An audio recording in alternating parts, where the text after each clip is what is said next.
سلام بیننده عزیز، خوش آمدید به اولین ولاگ ما. بله عزیزا، در این ولاگ ما میخوایم که یک جای برم و شما را هم با خود میبرم. پس عرض بزنید که ما کجا میرم. و پیش از اینکه بریم باید از سمبوسه های گرم داغ هم میگرفتیم و با خود میبردیم، چون که ما در خانه وقت نداشتم که آماده کنم و اینجا هم بر ما پیک کرد و حرکت میکنیم میبینیم که کجا میریم.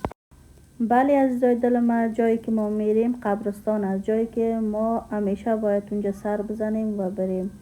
فرق نمیکنه که یکی از عزیزای ما اونجا باشه یا نباشه.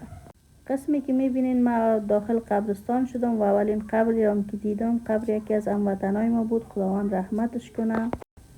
و اینجا هم قبر یکی از هموطنای دیگه ما بود که دعا کردیم خداوند قبول کنه به درگاه خود. و وقتی که به قبرستان نگاه میکنی میبینی که پولدار غریب همگی یکسان خواب است، خوب و بد همگی.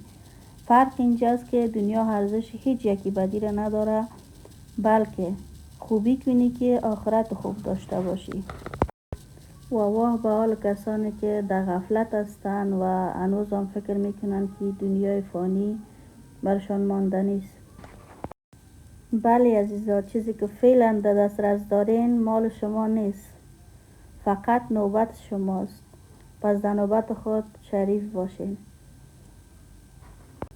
حمایت یادتان نره. تا ولاگ آینده، خداحافظ.